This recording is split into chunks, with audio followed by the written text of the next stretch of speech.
جہنم ہی تھا،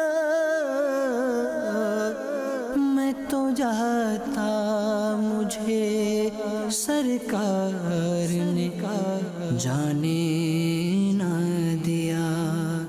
الحمدللہ رب العالمین والصلاة والسلام علی سید المرسلین، اما بعد فاعوذ باللہ من الشیطان الرجیم، بسم اللہ الرحمن الرحیم۔ پڑھیے الصلاة والسلام علیک یا رسول اللہ وعلی آلک واصحابک یا حبیب اللہ، الصلاة والسلام علیک یا نبی اللہ وعلی آلک واصحابک یا نور اللہ۔ درود پاک کے بے شمار فضائل و برکات ہیں۔ درود پاک کہاں کہاں، کب کب اور کیسے کیسے کام آتا ہے۔ حدیث پاک پڑھتے چلے جائیں تو عقلیں حیران ہو جاتی ہیں کہ اللہ تبارک و تعالی نے یہ کیسا عظیم تحفہ ہمیں عطا کیا ہے۔ دنیا میں برکت، رحمت، بیماریاں دور ہو جانا، برکتیں مل جانا، نیکیاں مل جانا، قبر میں راحت، قیامت کے دن جناب شفاعت کا مژدہ۔ کس کس حدیث کی بات کی جائے؟ آج جو حدیث پاک پیش کرنے جا رہا ہوں، پل صراط، خطرناک پل، بال سے زیادہ باریک، تلوار سے زیادہ تیز۔ میرے آقا صلی اللہ تعالی علیہ وسلم کیا فرماتے ہیں؟ میرے آقا فرماتے ہیں، ایک گزشتہ رات میں نے ایک عجیب منظر دیکھا۔ حضرت عبد الرحمن بن سمرہ رضی اللہ تعالیٰ عنہ راوی ہیں کہ نبی پاک صلی اللہ تعالیٰ علیہ وسلم ہمارے پاس تشریف لائے اور اپنا ہی ایک خواب بیان کیا۔ فرمایا، گزشتہ رات میں نے ایک عجیب منظر دیکھا۔ میں نے دیکھا رجلا من امتی یزحف علی الصراط، میرا ایک امتی پل صراط پر کبھی گھٹنوں کے بل اور کبھی پیٹ کے بل رینگ کر چل رہا ہے۔ کیسے چل رہا ہے؟ گھٹنوں کے بل یا پیٹ کے بل، اور کبھی نیچے لٹک جاتا ہے۔ میرے آقا فرماتے ہیں، پس اس کا درود مجھ تک پہنچا تو میں نے اس کو ہاتھ سے پکڑا اور پل صراط پر سیدھا قائم کر دیا، اور وہ صحیح و سلامت پل صراط سے گزر گیا۔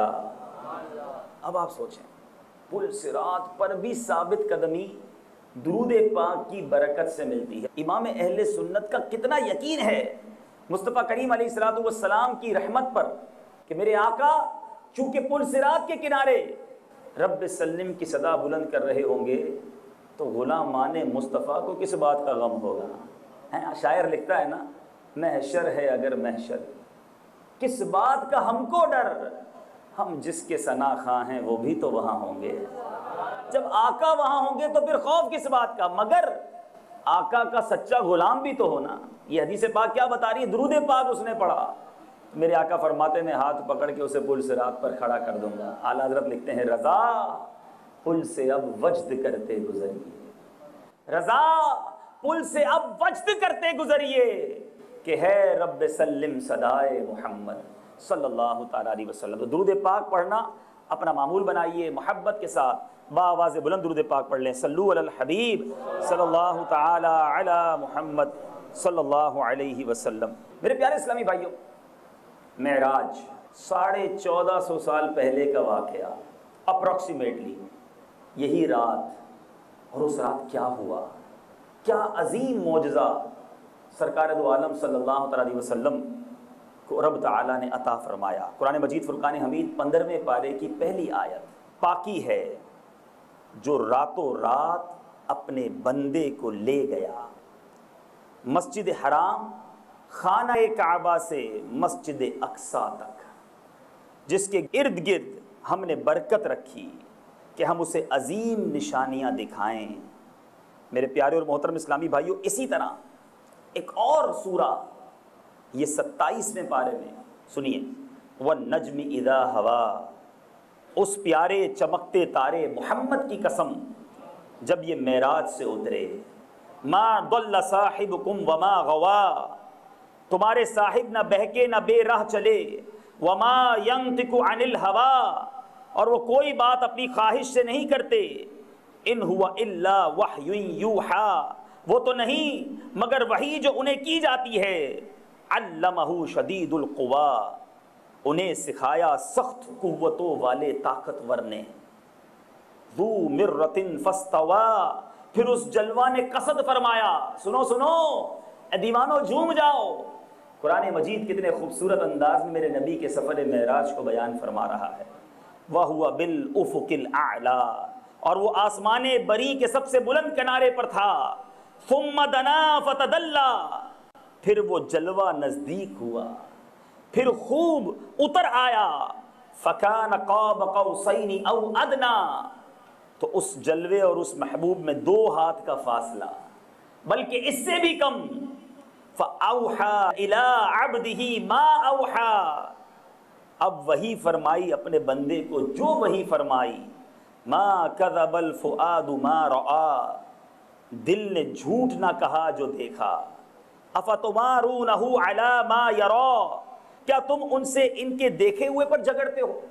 جو آرگیومنٹ کرنے والے، جو اعتراض کرنے والے، قرآن کیا کہتا ہے؟ تو کیا تم ان سے ان کے دیکھے ہوئے پر جھگڑتے ہو؟ وَلَقَدْ رَآهُ نَزْلَةً أُخْرَىٰ، اور انہوں نے تو وہ جلوہ 2 بار دیکھا، 1 بار نہیں 2 بار دیکھا۔ عند سدرۃ المنتہا، سدرۃ المنتہا کے پاس، عندہا جنت المأوی، اور اس کے پاس جنت الماوا ہے۔ اذ یغشی السدرۃ ما یغشی، جب سدرہ پر چھا رہا تھا جو چھا رہا تھا۔ ما زاغ البصر وما طغی، آنکھ نہ کسی طرف پھری نہ حد سے بڑی، بے شک اپنے رب کی بہت بڑی نشانیاں دیکھی۔ معراج کی شب میرے آقا نے کیا کیا دیکھا، کہاں پہنچے، کیسے پہنچے، یہ عشق کی باتیں ہیں۔ امام عشق و محبت، مجدد دین و ملت، پروانہ شمع رسالت کیا خوب کہتے ہیں، آپ کی اور میرے گھر میں کوئی مہمان آتا ہے، اس کے لیے تیاری ہوتی ہے، جیسا مہمان ویسی تیاری۔ ایک ایسا مہمان جو بار بار نارمل مہمان وزٹر ہوتا ہے، کو خاص تیاری نہیں، بہت پیارا ہو تو بڑی تیاری، گھر کی صفائی، ٹھیک ہے، اور جیسا مہمان اس کی زیادہ جناب خدمت کی کوشش، اور بہت پیارا ہو تو گھر کو رنگ و روغن بھی کرا دیا جاتا ہے، فلاں کی آمد ہے، ارے ایک ایک دن مشکل سے کٹتا ہے۔ تو یہ تو رب کے مہمان، سبحان اللہ، اور کیا تیاری ہوئی۔ اعلیٰ حضرت کہتے ہیں، کیا خوب لکھتے ہیں، وہ سرور کشور رسالت جو عرش پر جلوہ گر ہوئے تھے، نئے نرالے طرب کے سامان رب کے مہمان کے لیے تھے۔ پھر ہوا کیا، کیسی تیاری تھی؟ وہاں فلک پر یہاں زمین میں رچی تھی شادی، مچی تھی دھومیں، ادھر سے انوار ہنستے آتے، ادھر سے نفخات اٹھ رہے تھے۔ اچھا اب کیا تیاری ہو رہی ہے؟ نئی دلہن کی پھبن میں کعبہ، نکھر کے سنورا سنور کے نکھرا، حجر کے صدقے کمر کے ایک دل میں رنگ لاکھوں بناؤ کے تھے۔ اب میرے پیارے اسلامی بھائیوں، پھر کیا ہوا؟ کعبہ بھی جھومنے لگا۔ اعلیٰ حضرت کیا لکھتے ہیں، خوشی کے بادل امنڈ کے آئے، دلوں کے طاؤس رنگ لائے، وہ نغمہ نعت کا سما تھا، حرم کو خود وجد آ رہے تھے۔ سبحان اللہ سبحان اللہ۔ میرے پیارے اور محترم اسلام بھائی، اعلیٰ حضرت کا عشق، سچی بات یہ امام اہل سنت کی شاعری پڑھیں تو امام اہل سنت سے پیار ہو جاتا ہے۔ کیا عشق کی منزل پہ تھے۔ ہم بھی آسمان دیکھتے ہیں، ہم بھی تاروں کو دیکھتے ہیں، بڑا خوبصورت لگتا ہے، مگر امام اہل سنت تاروں کو دیکھیں، چاند کو دیکھیں، سورج کو دیکھیں، گلشن کو دیکھیں، پھول کو دیکھیں، کسی خوبصورتی کو دیکھیں، محبوب کی یاد آ جاتی ہے۔ عاشق ہے نا، کہتے ہیں یہ جو تارے ٹمٹما رہے ہیں نا، بڑا جوبن ہے ان کا، بڑی خوبصورتی ہے، بتاؤں وہ کیا ہے؟ اعلیٰ حضرت کہتے ہیں، آقا علیہ الصلوۃ والسلام جب معراج کی شب گئے اور اس تیاری میں جو غسل مبارک کیا تھا، ان غسل مبارک سے جو بوندیں ٹپکی تھی، تاروں نے وہ بوندیں سنبھال کے رکھ لی، وہی ان کی ٹمٹماہٹ ہے۔ عشق کی بات دیکھیں، کیا خوبصورت شعر، جھوم کر سنیں۔ وہی تو اب تک چھلک رہا ہے، وہی تو جو بن ٹپک رہا ہے، وہی تو اب تک چھلک رہا ہے، وہی تو جو بن ٹپک رہا ہے، نہانے میں جو گرا تھا پانی کٹورے تاروں نے بھر لیے تھے۔ سبحان اللہ۔ اب امام اہل سنت نے چاند کو دیکھا ہوگا، عاشق ہے نا، چاند بڑا خوبصورت، بڑا ہی پیارا، مگر چاند پہ ایک داغ بھی ہے۔ خوبصورت تو بہت ہے، مگر 14ویں کا چاند دیکھیں تو اس پہ ایک دھبا سا، ایک داغ سا نظر آتا ہے، جو چاند کی خوبصورتی میں ایک داغ کا کام کرتا ہے۔ امام اہل سنت کہتے ہیں چاند تو نے غلطی کر لی۔ نبی پاک تشریف تو لائے تھے اوپر، جب میرے آقا گزرے تھے ان کی راہ گزر کی مٹی اٹھا لیتا ہے اور اس مٹی کو اپنے چہرے پہ ملتا تو تیرے داغ بھی دھل جاتے ہیں۔ کیا لکھتے ہیں؟ ستم کیا کیسی مت کٹی تھی، کمر وہ خاک ان کے رہ گزر کی، اٹھا نہ لایا کہ ملتے ملتے یہ داغ سب دیکھ نہ مٹے تھے۔ تیرے داغ بھی مٹ جاتے، دھل جاتے اگر نبی کے قدموں کی خاک اٹھا لیتا۔ میرے پیارے اور محترم اسلامی بھائیوں، فرشتوں کا کیا حال تھا؟ آج دنیا کے بڑے بڑے بادشاہ جاتے ہیں، فوجوں کی سلامی، دربان کھڑے ہوتے ہیں، لائن لگا کر جناب استقبال کیا جاتا ہے۔ اللہ اللہ، رب کے محبوب کی آمد ہے، کیسے استقبال ہو رہا ہے، سنو سنو۔ فرشتوں کا حال کیا ہے؟ ہجوم امید ہے گھٹاؤ، مرادیں دے کر انہیں ہٹاؤ، ادب کی باغیں لیے بڑھاؤ، ملائکہ میں یہ غلغلے تھے۔ اچھا، اب روح الامین سیدنا جبریل علیہ السلام نبی پاک کو لے کر جا رہے ہیں، اور جب آقا علیہ السلام کی بارگاہ میں آتے ہیں، ام ہانی کا گھر ہے، نبی پاک آرام فرما رہے ہیں، اب جگایا کیسے جائے؟ علماء بڑی پیاری بات لکھتے ہیں، حضرت موسیٰ علیہ السلام وہ بھی رب سے ملاقات کے متمنی، اشتیاق، دیدار کی تمنا، التجا کی، مولا تیرا جلوہ دیکھنا چاہتا ہوں۔ فرمایا لن ترانی، اے موسیٰ نہیں دیکھ سکو گے۔ کوہ طور پر تشریف لے گئے، تجلی ہوئی، دیدار نہ ہوا، رب کے جلووں کی تجلی کوہ طور پر پڑی۔ حضرت موسیٰ علیہ السلام وہاں تاب نہ لا سکے، بے ہوش ہو گئے۔ ایک طرف خود تقاضا ہے اور دوسری طرف محبوب کو بلایا جا رہا ہے، جبرائیل کو بھیجا جا رہا ہے، وصال کے لیے بلایا جا رہا ہے۔ امام اہل سنت لکھتے ہیں تبارک اللہ شان تیری، تجھی کو زیبا ہے بے نیازی، کہیں تو وہ جو شلن ترانی، کہیں تقاضے وصال کے تھے۔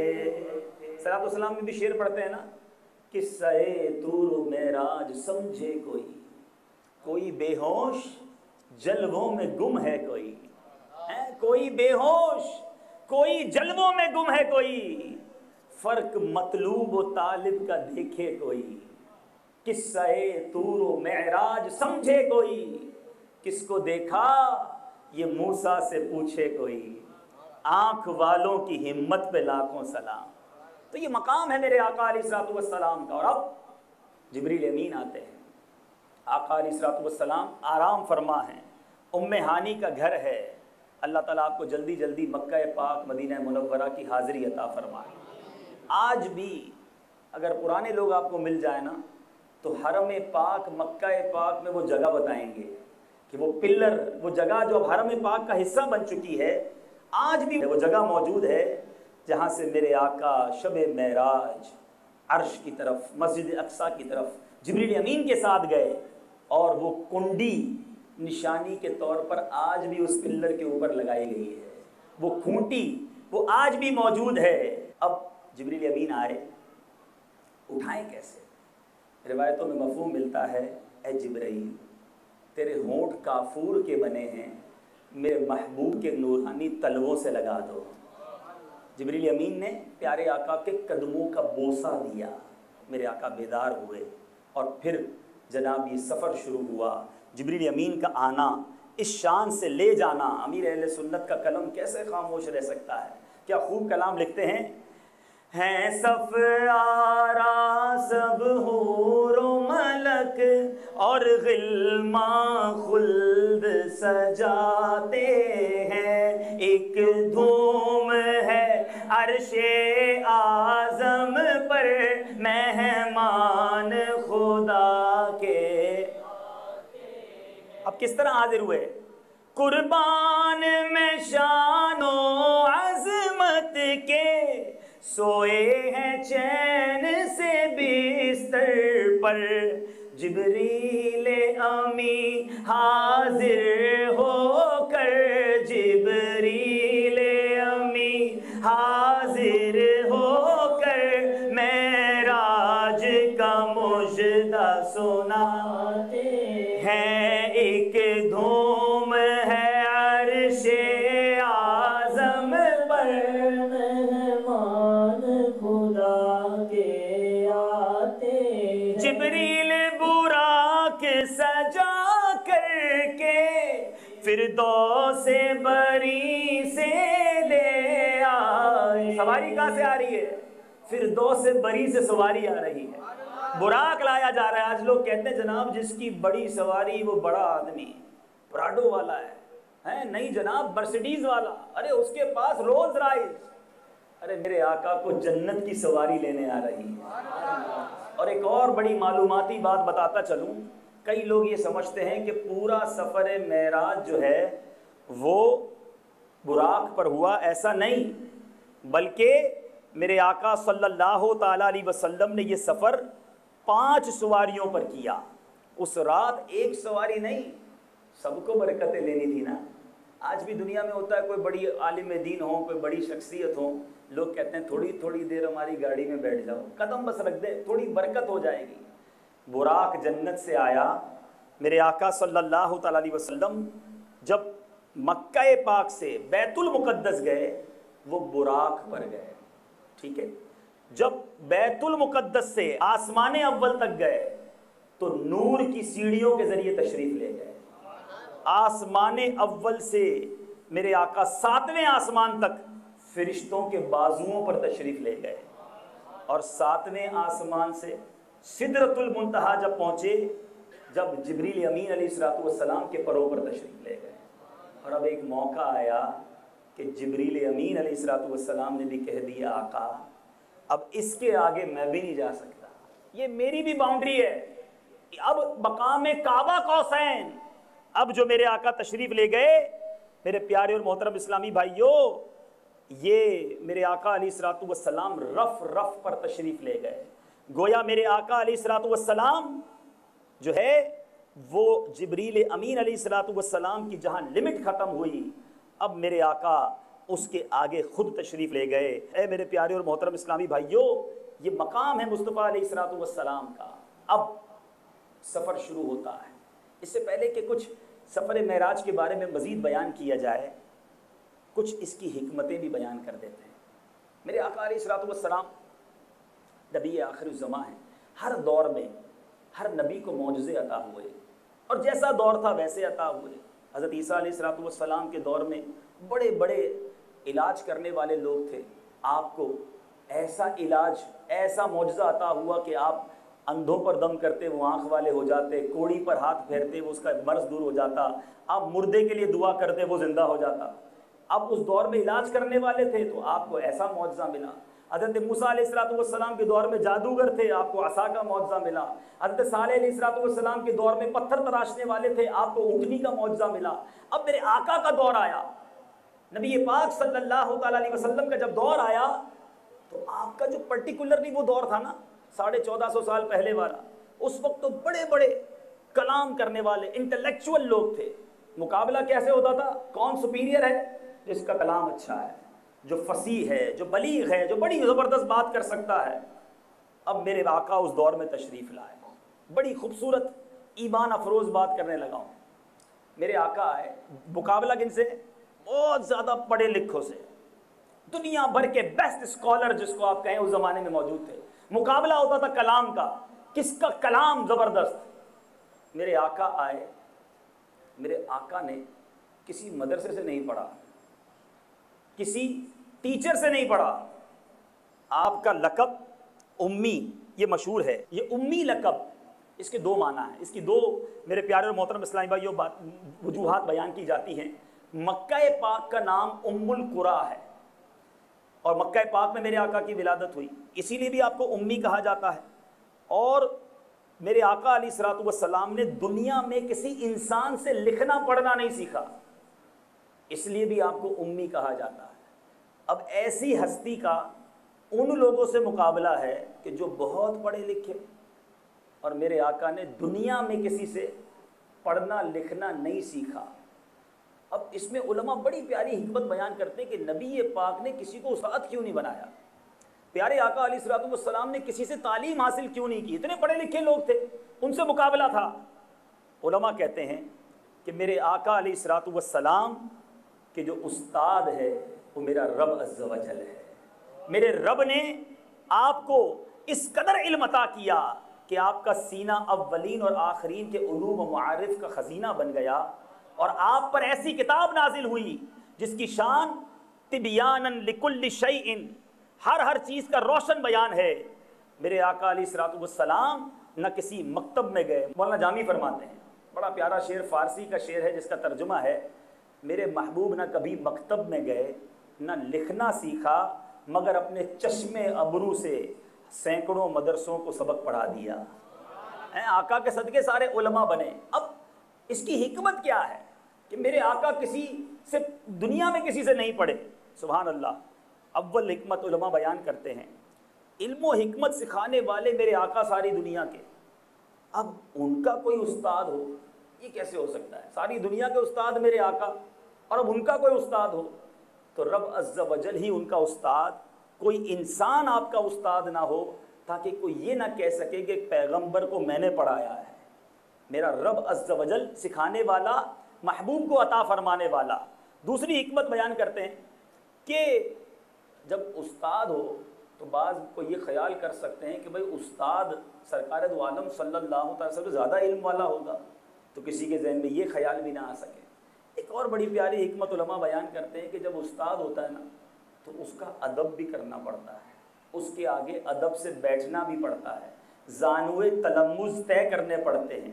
میرے رب کو کب یہ گوارا ہو کہ میرا محبوب کسی کے آگے دو زانو بیٹھے، ساری دنیا محبوب کا ادب کرے. تو اس لیے رب عز و جل نے میرے آقا علیہ الصلوۃ والسلام کو براہ راست خود علم عطا فرمایا.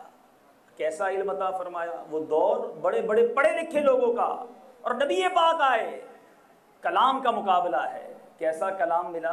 امام اہل سنت بتاتے ہیں، فرماتے ہیں آقا تیرے آگے یوں ہیں دبے لچے، فصحاء عرب کے بڑے بڑے، تیرے آگے یوں ہیں دبے لچے، فصحاء عرب کے بڑے بڑے، کوئی جانے منہ میں زبان نہیں، نہیں بلکہ جسم میں جان نہیں.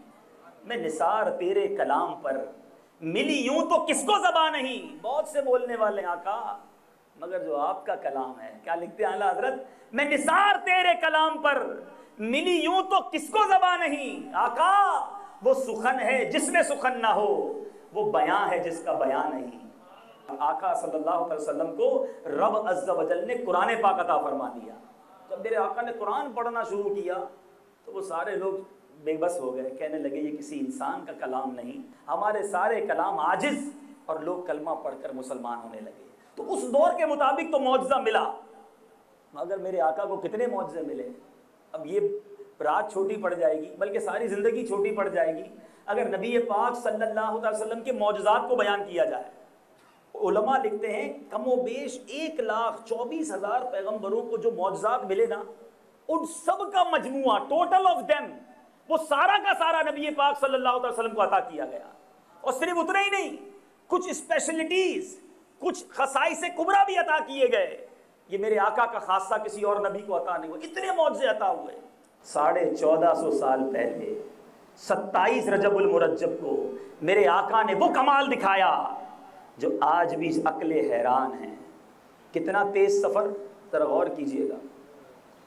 بیت المقدس تک مکہ پاک سے پہنچے، انبیاء کی امامت کی، راستے میں حضرت موسیٰ علیہ السلام کی قبر کا مشاہدہ کیا، 7 آسمان پر گئے، راستے میں انبیاء سے ملاقات، بات چیت بھی ہو رہی ہے، رب کا دیدار، نہ جانے کتنا وقت وہاں گزارا. پھر جنت کے طبقات کو ملاحظہ کیا، جہنم کے طبقات کو دیکھا. یہ تمام معاملات کر کے میرے آقا جب واپس آتے ہیں، روایتوں میں الفاظ موجود ہیں کہ جب گھر سے نکلے تھے تو کنڈی ہل رہی تھی، واپس آئے تو بھی کنڈی ہل رہی ہے. کبھی گھر میں کسی چیز کو ہلائیے گا، دیکھیے گا کتنے سیکنڈ میں رک جاتی ہے کنڈی. 2 4 5 سیکنڈ. اتنا لمبا سفر کر کے آ گئے، کنڈی ہل رہی ہے. جس بستر سے اٹھ کر گئے تھے وہ بستر بھی گرم تھا. یعنی گویا یہ معاملہ سارا کا سارا پل بھر میں ہو گیا. علماء بڑا پیارا اس کا عشق بھرا جواب دیتے. یہ پاسبل کیسے؟ عقل تو نہیں مانتی نا، عقل حیران ہے. اتنا طویل سفر تو معجزہ کہتے ہی اسے جو حیران کر دے. تو اب جناب جواب کیا ملتا ہے؟ عشق بھرا جواب کہ یہ کیسے پاسبل ہے کہ سب کچھ وہی ہے اور اتنا لمبا سفر، سالوں مہینوں کا سفر، یہ چند لمحات میں کیسے ہو گیا؟ اعلیٰ حضرت کا ایک شعر آپ کو یہ بات سمجھا دے گا. امام اہل سنت ہے نا، کوزے میں دریا بند کر دیتے ہیں. فرماتے ہیں جان ہے وہ جہان کی. کیا کہتے ہیں؟ وہ جو نہ تھے تو کچھ نہ تھا، وہ جو نہ ہو تو کچھ نہ ہو. جان ہے وہ جہان کی، جان ہے تو جہان ہے. ارے جب جان ہی چلی جائے، کسی کے چلتے انسان کے جسم سے روح نکال دو، کھڑا ہو جائے گا نا؟ نہیں چلنا. پھر روح ڈال دو، چلنا شروع ہو جائے گا. کسی کے کھلونے کے اندر سے سیل نکال دو، ادھر ہی رک جائے گا. واپس سیل ڈال دو، چلنا شروع ہو جائے گا. ارے دنیا کی جان ہی دنیا سے چلی گئی تھی تو دنیا نے رک جانا تھا. محبوب پاک جانے جہان ہیں، جب واپس آئے تو کائنات کا سرکل پھر شروع ہو گیا. تو اب سائنسدان جواب دے میرے نبی کے اس معجزے کا، اور میرے آقا کے اس معجزے میں کتنے معجزے ہیں. اللہ اللہ، کس کس معجزے کی بات کریں؟ براق کی سپیڈ، کہتے ہیں سپر سونک طیارے آ گئے. براق کا پہلا قدم وہاں پڑتا تھا جہاں نگاہ کی آخر ہے. سائٹ ویژن، یعنی اگر آپ سمندر کے کنارے کھڑے ہو جائیں، کھلے میدان میں کھڑے ہوں، سینکڑوں میل دور کی چیز دیکھ لیتے ہیں. فرمایا براق پہلا قدم وہاں رکھتا تھا جہاں نظر کی انتہا ہوتی ہے، دوسرا قدم پھر اس کے آگے رکھتا. اتنی سپیڈ تھی اس کی.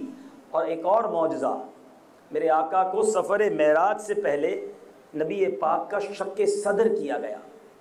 آپ کے سینہ مبارکہ کو حلق سے لے کر ناف تک ایک روایت کے مطابق چیرا گیا، اور وہاں پر کیا ہوا میرے پیارے اور محترم اسلامی بھائیوں؟ نور و انوار کی بارش اور مزید نور اس میں بھرا گیا. اب اوپن ہارٹ سرجری کی بات کی جاتی ہے. جناب سائنس نے بڑی ترقی کر لی، انسان دیکھ رہا ہوتا ہے میرا دل کٹ رہا ہے، مگر اس ایریا کو سن کیا جاتا ہے، ایسے نہیں کاٹ دیا جاتا. ٹھیک ہے جناب. اور پھر اس سے پوچھو جب اوپن ہارٹ سرجری ختم ہوتی ہے تو ٹانکوں کے نشان، 50 چیزوں کی لسٹ مل جائے گی. یہ مت کھانا، یہ مت کرنا، زور سے چلنا مت، یہ احتیاطیں کرنی ہیں، زندگی بھر ان چیزوں کا خیال رکھنا ہے. اوپن ہارٹ سرجری بھی ہو گئی لیکن بہت ساری چیزیں کلوز بھی ہو گئیں. میرے آقا کو 1450 سال پہلے شق صدر کیا گیا. نبی پاک خود دیکھ رہے ہیں، فرشتے سینہ مبارکہ کو چاک کر رہے ہیں. کوئی درد نہیں ہے، کوئی ٹانکے نہیں ہیں. اور یہ ایک بار نہیں ہوا. چلیں یہ بھی معلومات میں اضافہ، میرے آقا علیہ السلام کے ساتھ شق صدر 4 بار ہوا ہے. 4 بار نبی پاک کا سینہ مبارک چیرا گیا. اور یہ کیا کب کب ہوا یہ سنیے. پہلی مرتبہ میرے آقا علیہ السلام حضرت حلیمہ سعدیہ کے گھر تھے، بچپن میں یہ شق صدر ہوا. اور یہ کیوں ہوا تھا؟ اس کی حکمت علماء کہتے ہیں کہ بچپن میں بچوں میں جو شرارتیں کھیل کود ہوتی ہیں ان طرف میرے آقا علیہ السلام کے خیالات سے قلب اطہر محفوظ رہے، اس وقت یہ شق صدر ہوا. دوسری بار جب 12 برس کی عمر تھی، اب بلوغت اور شہوانی نفسات کا ایک غلبہ ہوتا ہے انسان پر، تو وہ شق صدر کر کے مزید نور بھر دیا گیا اس کی طرف بھی میرے آقا کی توجہ نہ ہو. اور یہ میرے پیارے اسلامی بھائیوں 12 برس کی عمر میں ہوا. پھر غار ہرا میں میرے آقا علیہ الصلوۃ والسلام کے قلب میں نور سکینہ کو بھرا گیا، کیونکہ اب وحی الہی کا سلسلہ شروع ہونا تھا، قرآن پاک کی آمد ہونی تھی. تو وہ وزن، وہ بار، وہ بوجھ اب اس قلب اطہر کو اٹھانا تھا. مزید نور کی بارش کی گئی، اور جب رب کے دیدار کی باری آئی تو شب معراج ام ہانی کے گھر میرے آقا کے قلب اطہر کو چاک کیا گیا، اور وہاں پھر نور بھر دیا گیا. اللہ اللہ، جس نبی پاک کے قلب اطہر کی یہ شان ہے، جبھی تو امام اہل سنت کتنی پیاری بات فرماتے ہیں، اے اللہ مصطفیٰ کریم علیہ الصلوۃ والسلام کے قلب اطہر کے صدقے ہمارے دلوں کے میلوں کو دور فرما، ہمارے دلوں کو اجالا فرما دے. اعلیٰ حضرت لکھتے ہیں، تو جو چاہے تو ابھی میل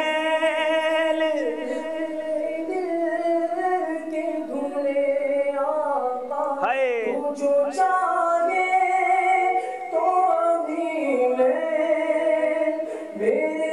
دل کے دھلے کہ خدا دل نہیں کرتا کبھی میلا تیرا، کہ خدا دل نہیں کرتا کبھی میلا تیرا. بہت عظیم واقعہ ہے. اس واقعے کی کس کس جہت پر بات کی جائے. اب آتے ہیں اس واقعے میں.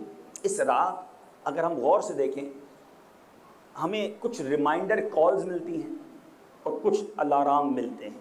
اس واقعے کو اگر اس جہت سے دیکھیں کہ اس واقعے سے مجھے میسج کیا مل رہا ہے، سیکھنے کو کیا مل رہا ہے، تو اس واقعے سے یوں تو بہت ساری باتیں بیان کی جا سکتی ہیں. 2 باتیں بیان کروں گا.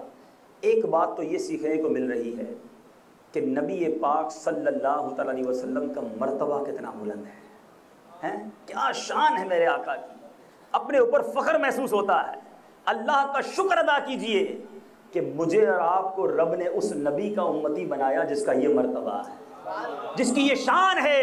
وہ خدا نے ہے مرتبہ تجھ کو دیا، نہ کسی کو ملے نہ کسی کو ملا، کہ کلام مجید نے کھائی شہا، تیرے شہر و کلام و بقا کی قسم، تیرا مسند ناز عرش بری، تیرا محرم راز روح امین، تو ہی سرور ہر دو جہاں ہے شہا، تیرا مثل نہیں ہے خدا کی قسم.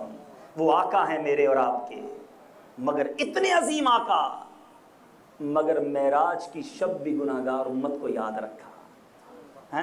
ہم کسی بڑے شخص سے ملنے جائیں، اپنی بات یاد رہتی، کسی اور کی نہیں. بندہ کہتا ہے اپنا ہی کام سیدھا کروا لو، باقیوں کا کہاں کروائیں گے. نبی پاک دنیا میں آئے تو ہمیں یاد رکھا، راتوں کو جاگ جاگ کر ہمیں یاد رکھا.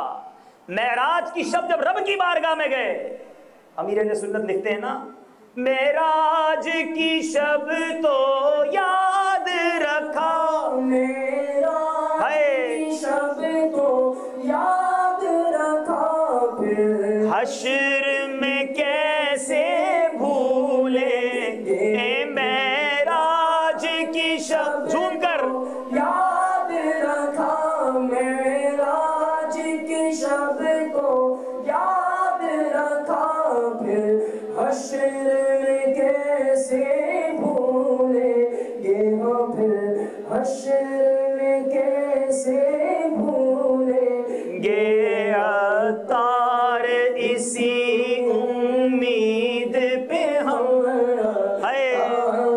اسی امید پہ ہم، عطار اسی امید پہ ہم دن اپنے گزارے چاہتے ہیں. وہاں بھی ہمیں یاد رکھا.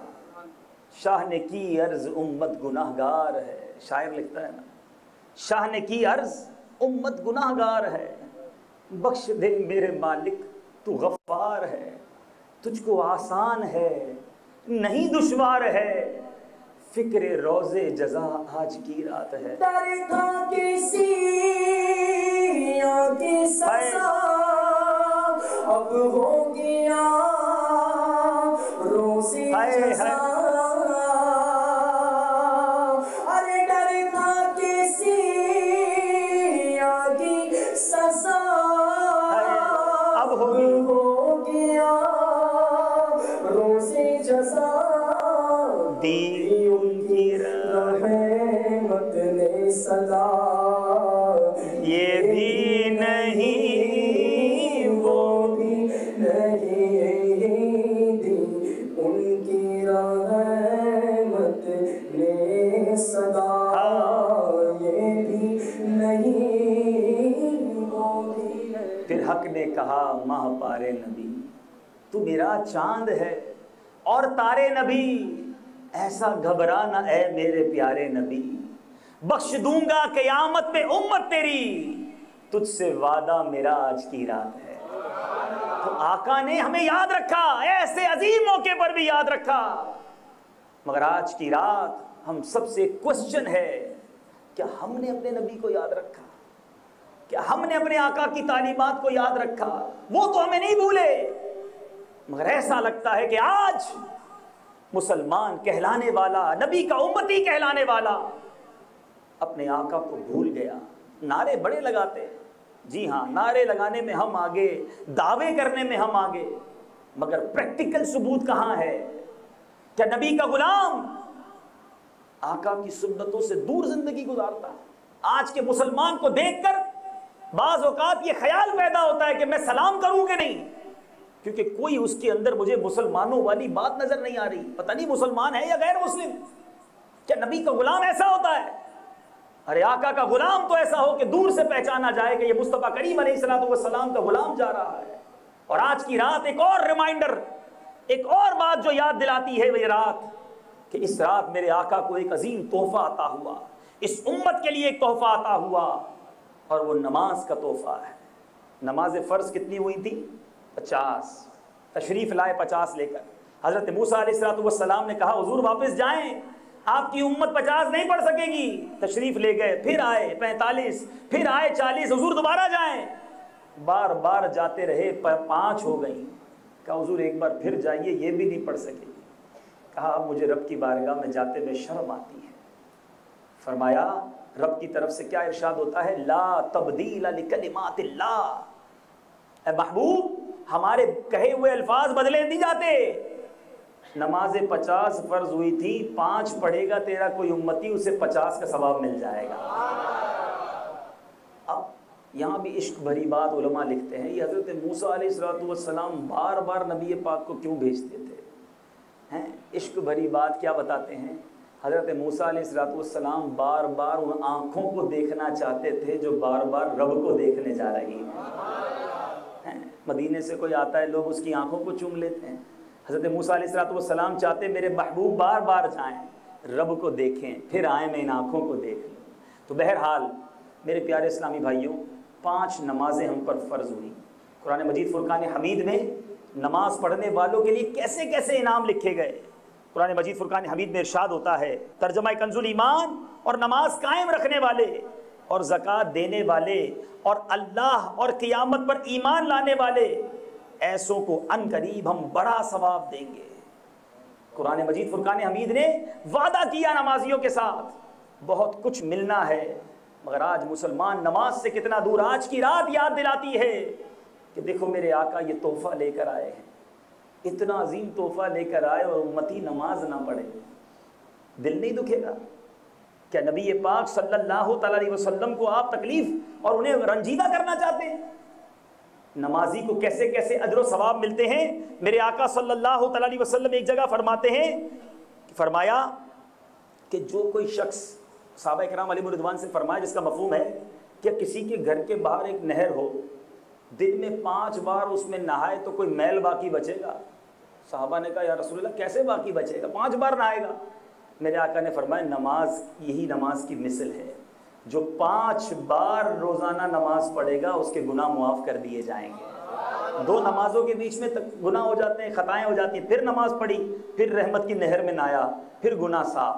عصر کے بعد مغرب پڑھی، رحمت کی نہر میں غسل، پھر گناہ صاف، عشاء کی نماز پڑھی، پھر رحمت کی نہر میں غسل، پھر گناہ صاف، فجر کے لیے اٹھا، پھر رحمت کی نہر میں غسل، پھر گناہ صاف۔ ارے رحمت کی نہر ہے گھر کے باہر، 5 وقت رب کی بارگاہ میں سجدہ تو کر لو۔ ایک بار میرے آقا خزاں کا موقع ہے، صحابہ کرام علیہم رضوان ساتھ ہیں، حدیث پاک کا مفہوم عرض کر رہا ہوں، ایک درخت کے پاس آئے، اسے ہلایا، بہت سارے پتے گرے۔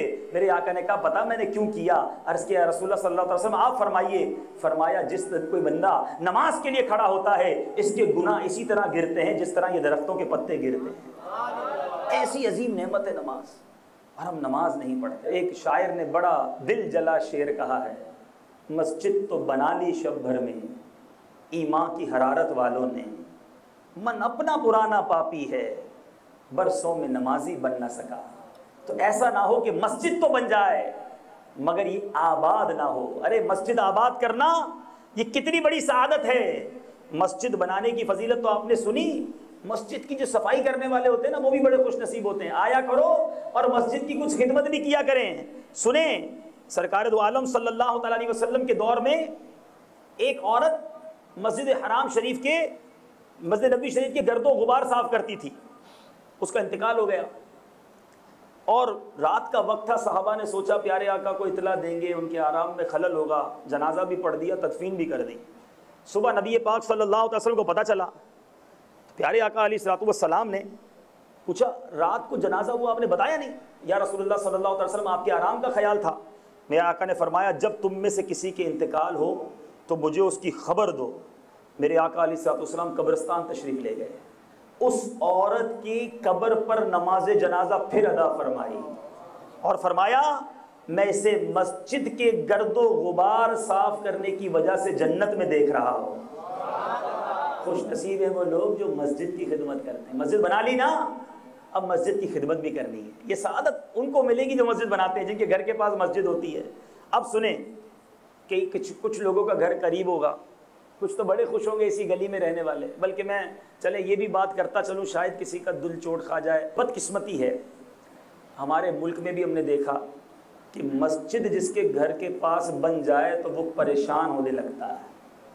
ایسے بھی لوگ کہتے ہیں مسجد کے پاس گھر نہیں ہونا چاہیے، پراپرٹی کی ویلیو ڈاؤن ہو جاتی ہے جہاں مسجد بن جاتی ہے۔ ایسا نہیں ہونا چاہیے۔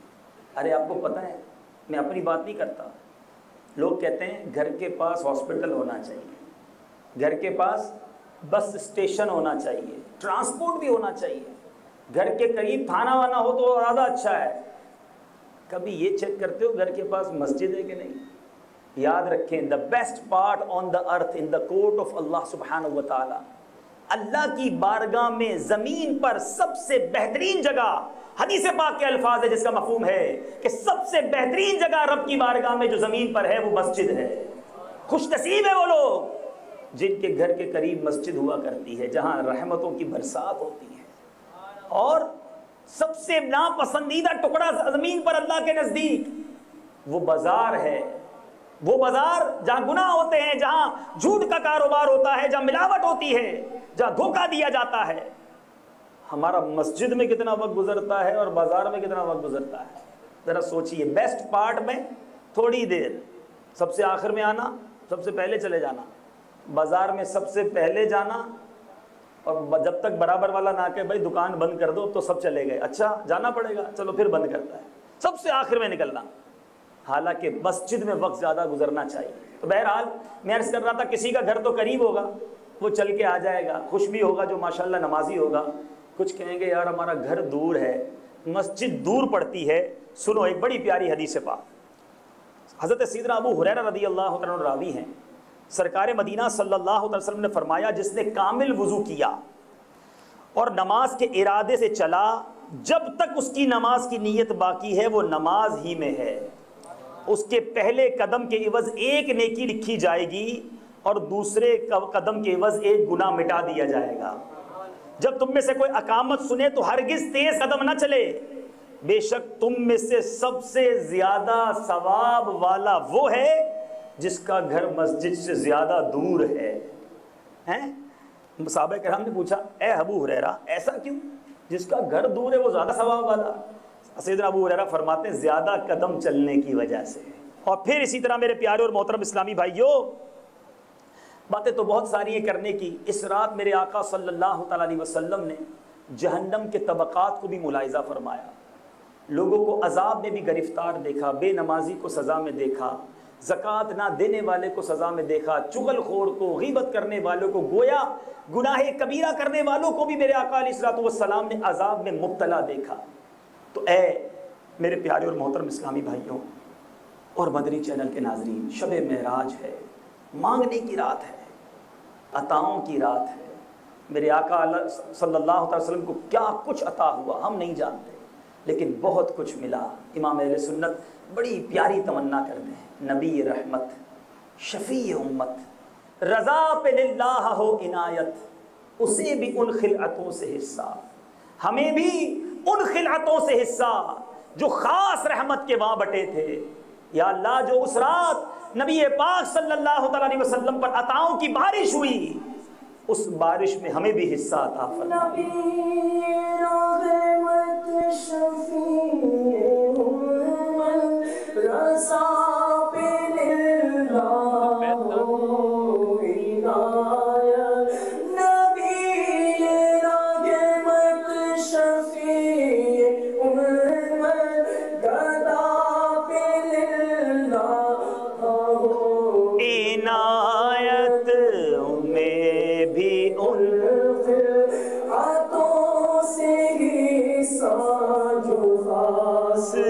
رحمت کی جو ہم بھی ہوتے خاک گلشن،